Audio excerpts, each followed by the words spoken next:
Want to have your own business but don't want to start from scratch? Franchising might be the answer you're looking for.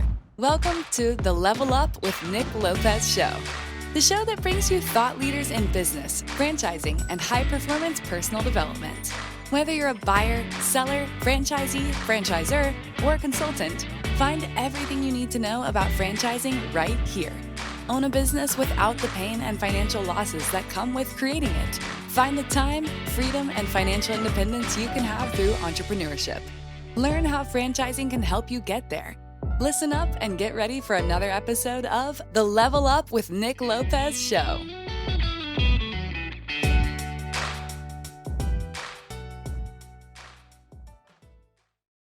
Welcome to the Level Up show with Nick Lopez, where we have the absolute pleasure of learning from thought leaders in business, franchising, and high performance personal development.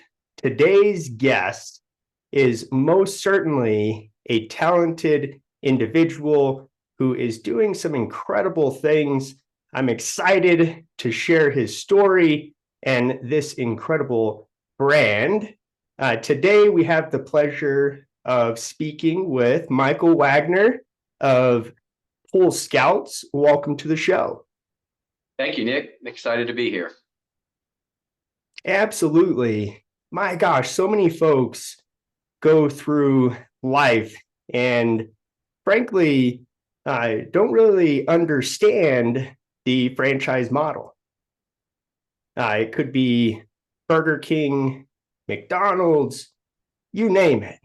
But who would have thought, an industry like yours and many other blue collar, that franchising is making an incredible difference and providing a lot of jobs and impacting local communities all across the country.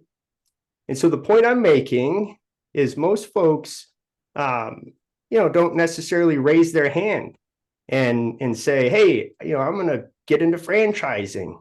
And so franchising just has this way of finding folks. And so I'm just curious, how did franchising find you?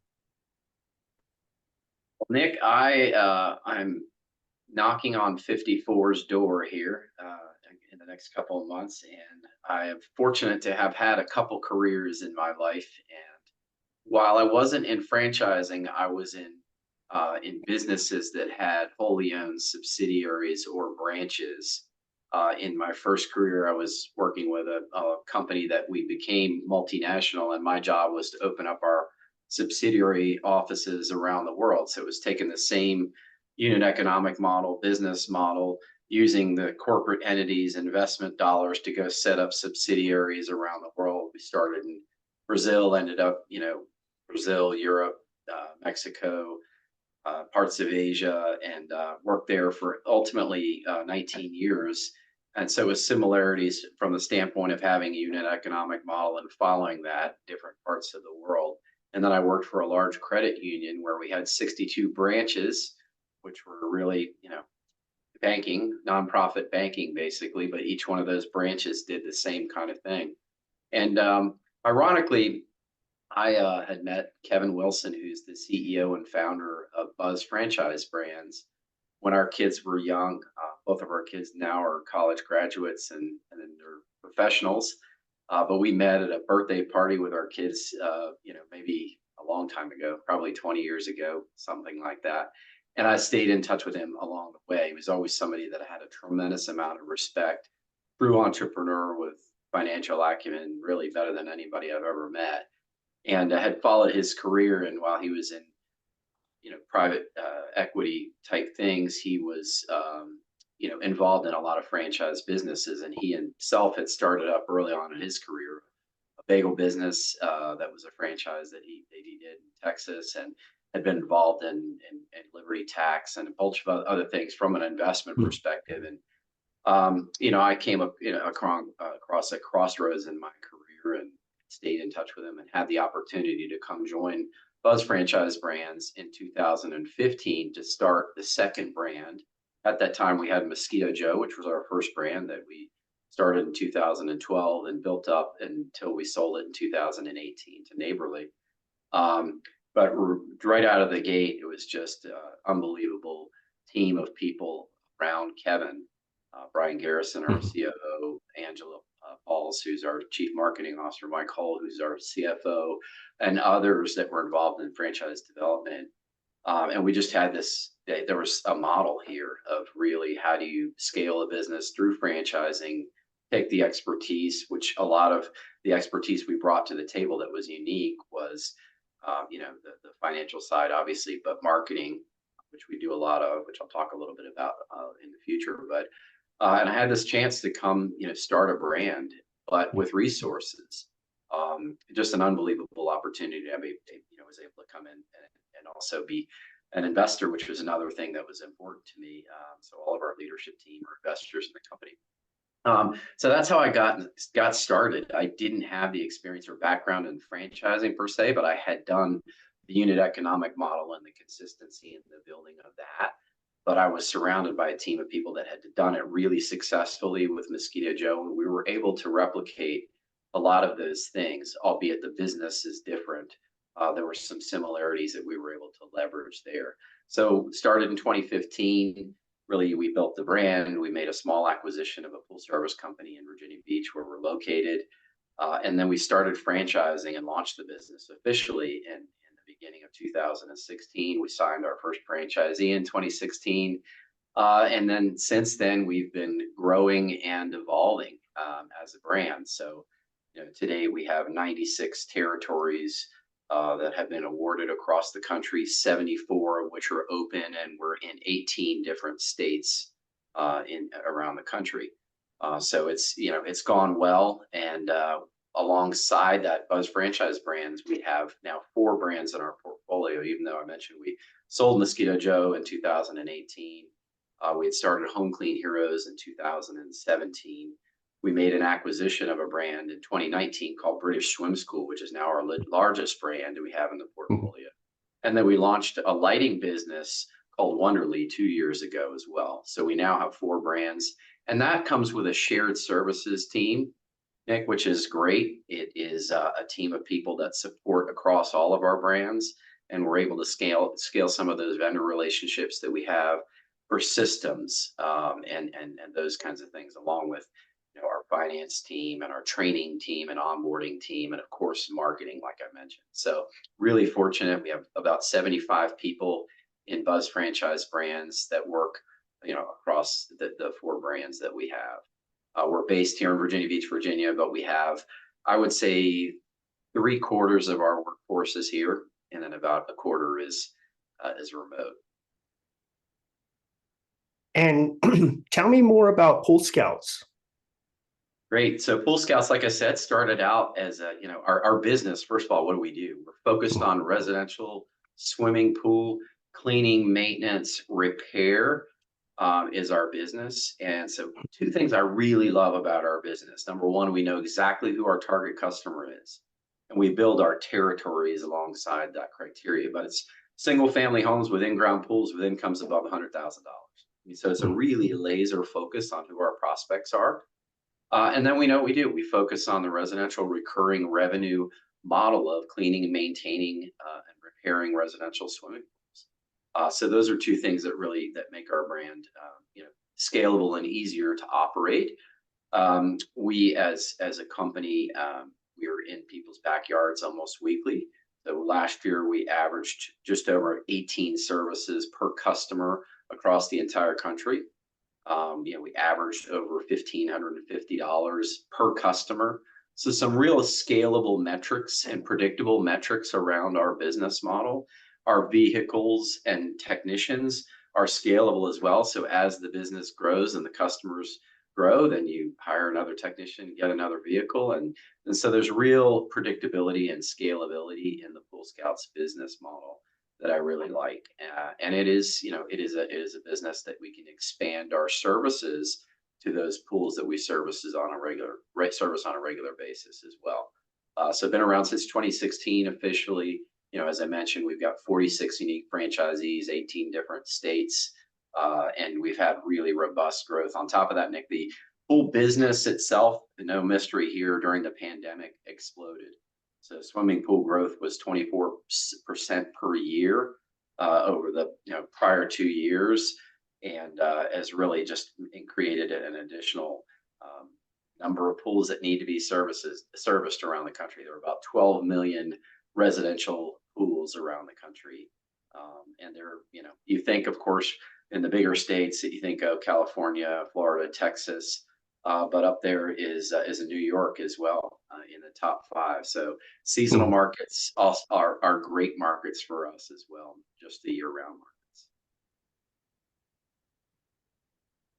And what made you select as a leadership team the pool industry? Great question. There are 56,000 swimming pool service companies around the United States, and most of our competition around the country is mom and pop businesses that might have a single vehicle. And I'm sure you've heard this in other home service businesses. Really, there's a lot of that kind of business out there, and so we really felt like there was an opportunity to really professionalize this space, create a brand, create higher standards, enforce higher standards, drive higher pricing, make sure that what we do is 100% above board, licensed, bonded, insured, showing up in a branded vehicle, and then the marketing of the business. Most of the mom and pop type companies don't do any marketing, and we really do that laser focused marketing to drive customer acquisition. So the ability to stand out, we felt like, was pretty prominent, and that's proven to be very true. So we've had, really robust customer growth. We have an NPS of 88 right now. Last year we finished an NPS of 79. I know a lot of people Mm. think of grades and say, well, 79 is not that great, but in the Net Promoter Score world, that's an exceptional score that rivals even the best companies you think of when it comes to customer service. And really, like I said, the ability to stand out amidst a sea of competitors, particularly mom and pop companies, was pretty substantial. So that's why we chose it, alongside it being recurring revenue, predictable, scalable, relatively simple business model. Those are all things that we liked. And, I think we took some of the experience and knowledge we had from Mosquito Joe, which is a residential pest control business, and said, this is similar, and we've been able to scale this one really well. And while the business models are different, I think that is what pushed us to choose the swimming pool business to get into, and it's been a good choice. Mhm. Yeah, absolutely. And the opportunity is clearly being exposed. Where are you at in terms of growth currently? Yeah, so last year our system-wide revenue growth grew at 46%, and Wow. that was great. That was a multitude of reasons. Nick, we've done a good job of customer acquisition across the board. We've done a great job of customer retention. So we Mm. kind of build this base and then build on top of it around the country. Obviously we've increased our franchisee footprint and expansions within the franchisee footprint. What I mean by that is, we offer territories to prospective franchisees, and those territories are single family homes with in-ground pools with incomes above $100,000 and up to 10,000 target households that are mapped and protected by zip code per franchisee. And we offer up to 3 territories per franchisee. And in the case they purchase 2 territories, for instance, they open one, and then 12 months later they would open up the expansion territory. Not all the same startup costs, but obviously you've got some scale that you built in that first territory. So we have folks that have expanded beyond their first territory. And then we've just driven the number of services up per customer and the revenue per customer up. We, of course, have increased pricing, as everybody has over the past couple of years, with regards to cost of goods sold and labor going up. But we've just, we've done a better job of maximizing the share of the wallet with the customer. So it's really a multitude of factors that help led us to that high growth. More pools that needed to be cleaned, more services per pool, higher revenue per service, and an expansion in the services that we offer really are the things that we attribute that to. Yeah, and that's certainly not going to stop. No, not at all. No, we're continuing to expand the services we offer. When we have 71 or 72% of our customers are recurring service, which means they're weekly or biweekly customers. The opportunity to expand the services, particularly when you're in their backyard every week, is pretty substantial. So we have a huge customer base across the country that's recurring, and we continue to look for ways to expand the offering of products that we service them with. Yeah, all that growth means franchise owners are growing, expanding their businesses. That's really a reflection of growth across owners in market, more market share. Are you guys currently working on, just curious, any other initiatives to continue that growth? Yeah, we launched an initiative last year. Well, really two initiatives. We saw this last year. We serviced around 14,000 customers across the country. This year, we'll expect that number to be 17 or 18,000. But we launched last year an initiative to get into liner replacements. So, depending on where we are around the country, liner pools are prominent, common. And then the other initiative was safety covers. So we have seasonal markets with some that have liner pools, but a lot of them have safety covers that they cover the pools with during the wintertime. So we did both of those projects were an initiative for last year where we taught franchisees how to do liner replacement. And those are jobs that are anywhere from $5,000 to $8,000 jobs to replace a pool liner. So we had to get the expertise, and we brought some of that in, and then we had to train all our franchisees on the model itself, how to do it well. And of course, we did that, and that was very successful. We also had a couple referral partnerships that we signed for pool refinishing. So we had these 14,000 plus pools, and many of them need to be refinished. And so we signed two different partnerships where we were able to refer those jobs out to companies that were nationwide in some cases to be able to come in and do the pool refinishing projects. And our franchisees were getting paid a referral fee to make that happen. So those were two things we did last year. We've expanded already this year to offer our first pool fencing franchisee that's going to be focused on doing pool fencing. And it's really a safety fence around the pool to protect kids from falling in. And so we'll be installing our first safety fence a week from today in Huntsville, Alabama.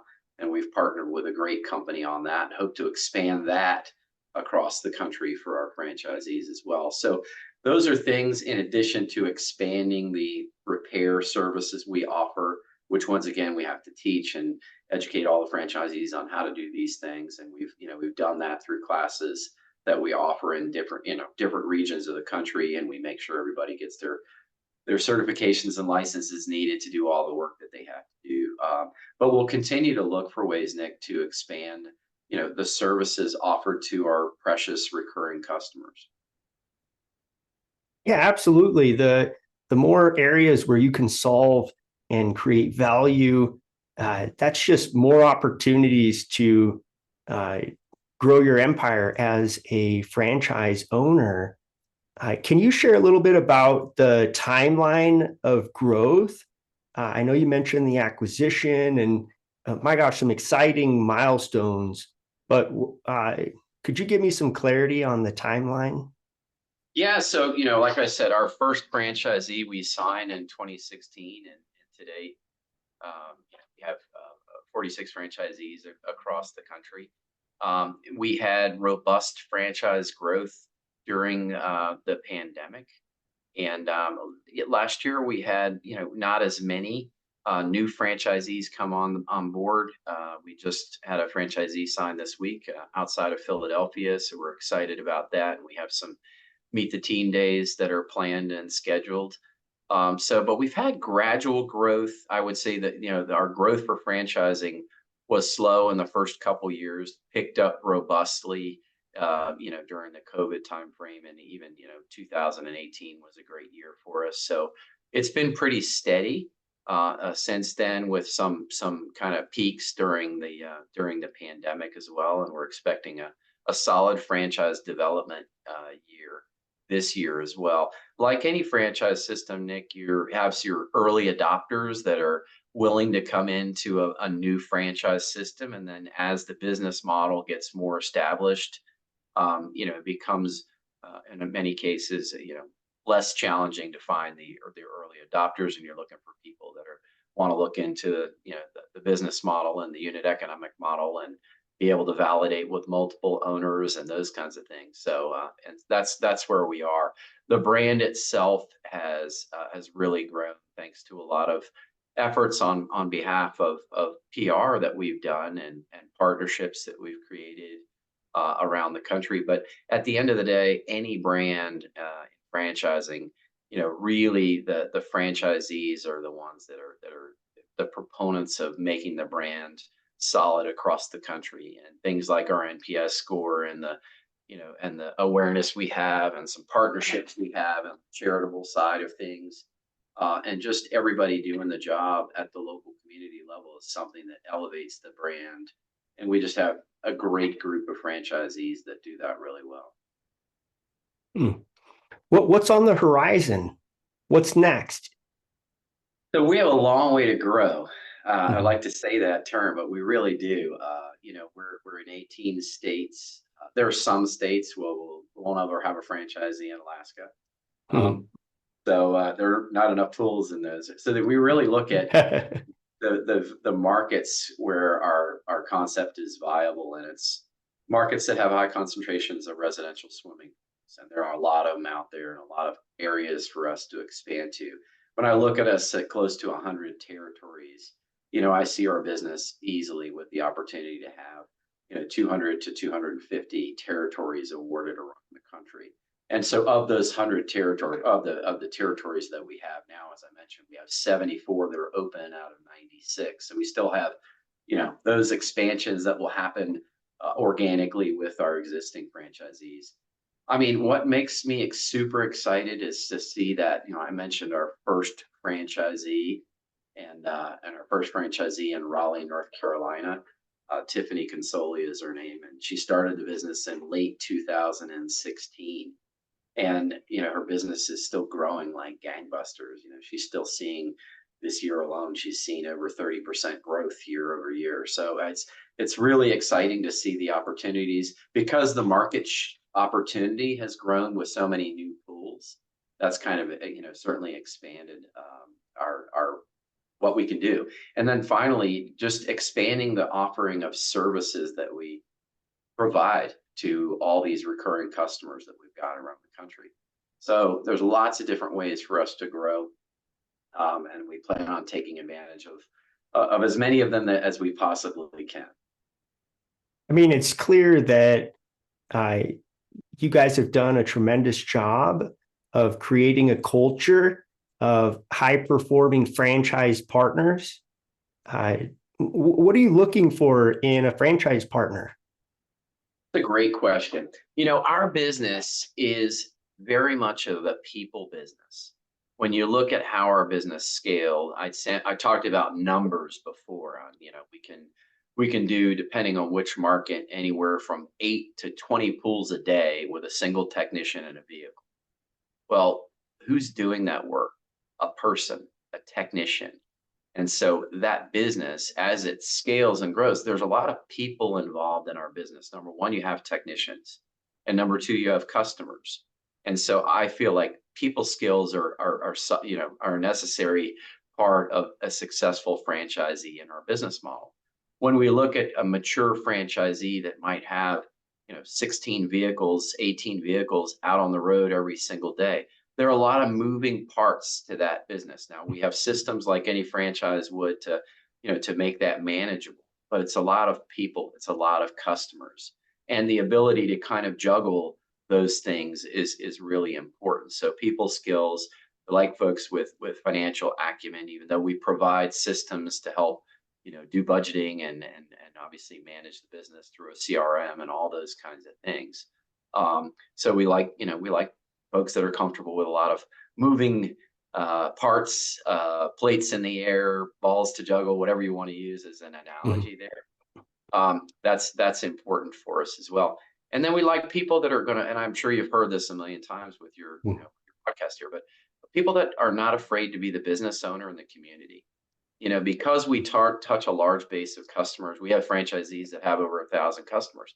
That's a brand presence in a community, and we like people that are not afraid to be the owner of a business in that community and stand up and do some local marketing and, shake hands and kiss babies when necessary, those kinds of things. So we feel like those are the kind of keys to finding the successful franchisees. And finally, folks that just understand customer value. And I don't mean just numbers and dollars. I mean, net promoter score, employee, appreciation, culture within their organization, things that are a little bit harder to measure than just numbers, Mhm. but that really make the difference in business. Are you a business that people want to do business with? I think that's always a question folks should ask. And our most successful franchisees are definitely that. Absolutely. And at this point, right, you're far beyond those early years of, as you mentioned, early adopters, right? But even speaking to that, your first franchise owner still growing. I think you mentioned 30+% this most recent year. Yeah. That is tremendous, and it speaks to what you just spoke to, the people and the culture, and that does not surprise me because of the leadership within your organization. Clearly, with Pool Scouts yourself, and with Buzz Brands, that is clearly intentional, and one franchise partner at a time, from the discovery process and the training. Everything is intentional with creating the culture and the brand that you're building. I know customers are certainly benefiting from it in the community, and that is the power of the franchise model. But when you take the franchise model to another level and create an ecosystem of brands such as Buzz Brands, now you have 75 folks. I believe that was the number that you had Yeah. mentioned on the support team. And that's a lot of horsepower behind an individual brand, much like franchise partners come together to do business with one another. These franchise organizations are coming together to do the same thing, share best practices, create economies of scale, and compound a winning culture. Could you speak to what you've lived out specifically with Buzz Brands, and what makes the people within the leadership team so special? 100%. It starts with Kevin Wilson, our founder and CEO, brilliant entrepreneur, but having come on board here myself in 2015, but the prior team starting, with acquisition and startup of Mosquito Joe back in 2012, Kevin went out and raised capital to make sure that we were well funded from day one. And so what that's afforded us is the ability to make strategic decisions rather than checkbook based decisions. So that's number one, and that's a testament to Kevin. The second thing I would say is we have a truly data oriented culture here. I shared my background a little bit before, but first company I worked for, we ended up selling to DuPont, and I worked for DuPont for 3.5 years. And then I worked for an over $4 billion credit union. I have better access to data here than I ever did in either one of those places. And we literally can share that data with franchisees. It's one of our core values. We call it act with purpose. And really what it means is let's bring data to the table when we make decisions collaboratively with our franchisees. So kind of that leads Nick to another point, is just the culture of our organization. We have a set of 5 core values that we live by. And it's not just stuff that's on the wall.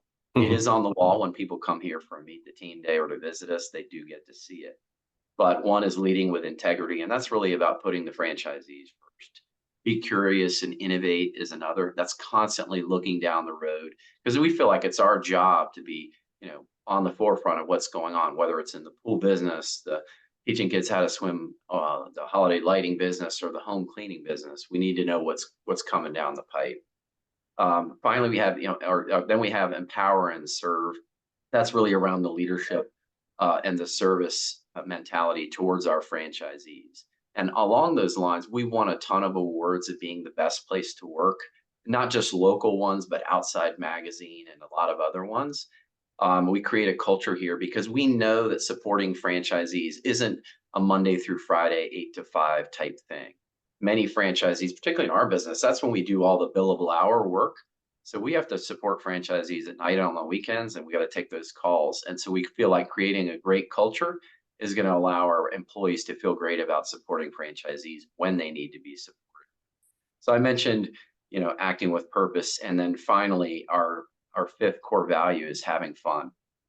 So it starts with, creating a fun environment for people to work in, and then celebrating the successes of our team members and our franchisees and looking for opportunities to have fun.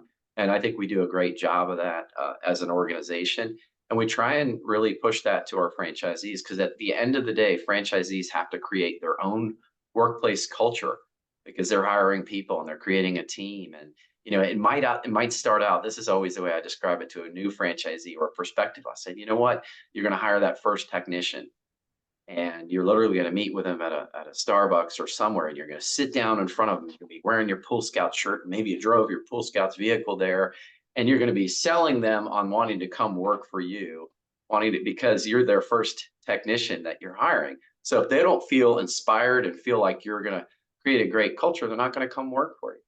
And so I think, it starts as early as that. And then as our mature, as Tiffany and Raleigh has, 30 plus employees in her organization, a little bit different organization than it was when she hired that first technician. So that cultural side of things and having fun is really important for the franchisees as much as it is for Buzz Franchise Brands here. And we do a great job of retaining people, hiring great people from around the country, bringing them here to Virginia Beach in many cases. And it's a fun place to work. And I think we all share a higher purpose here of, our core values of what we have there. And then just, the franchising model in beginning, right, is to, you're in business for yourself, but you're not by yourself. And we preach that, but it's true. We're all behind our franchisees to help support them. Mm-hmm. Well said. My goodness. If you aren't fired up after hearing that, I don't know what gets you up in the morning. But what I loved about what you said was that at the end of the day, it's objective, right? It starts with data, and yes, there's sophistication. Yes, there's process. Yes, there's appropriate capitalization, and you go down the list. But my gosh, when you make it objective, which, you'd mentioned more data than your previous careers, and those were some pretty incredible organizations. Now you're coaching and creating benchmarks that your franchise community can collaborate around, right? And to your point, to have fun, I'm sure you have plenty of leaderboards and there's that competitive collaborative aspect, but in making it objective, not only can you elaborate around best practices, but to your point, they can be celebrated, right? And my gosh, you can see the incredible sophistication, and it's not just the process, it's the people. And Buzz Brand certainly has it all. My gosh, Michael Wagner, I can just chat with you all day, but I won't do that to you. You have an incredible organization to continue growing and serving. It's clear that your organization does just that. You serve. I know that the CEO is serving the support team, and the support team is serving the franchise partners, and those franchise partners are clearly doing a great job of serving customers, and they're only being provided more and more value points, revenue streams, for customers so they can build their empires, they can live out their American dream. So Michael Wagner, thank you for your commitment to the franchise space. It is certainly important work. Thank you for demonstrating what entrepreneurship can look like when done responsibly and the right way. And if anyone would like to get in touch with you and learn more about your incredible organization, how can they do that? Well, you can find us at poolscoutsfranchise.com would be one area. Buzzfranchisebrands.com is our organizational website where you can find information about any of our brands there. I'm certainly on LinkedIn. You can find me there, and be happy to talk to anybody. I love, obviously this is our passion, and I always start out by saying, we're not, the pool business and what we do isn't necessarily a sexy business, but for me, it's super sexy because of the things I talk about and the passion that our team brings to it every single day. And being part of such a great organization is a blessing for all of us. And I think we walk the talk when it comes to showing care for our franchisees, which makes a difference at the end of the day. But Nick, thank you very much for the opportunity. I've enjoyed the conversation. Absolutely. There is certainly nothing better than changing lives and impacting communities. And that is entrepreneurship. That is the beauty of the franchise industry. And clearly, you have a thought leader helping us level up here. I certainly have today. Would really appreciate it if you would hit that subscribe button, like the video, and drop a comment. We would love to hear some of your thoughts. Clearly, some incredible nuggets of wisdom dropped today. So please follow and subscribe. But as always, level up.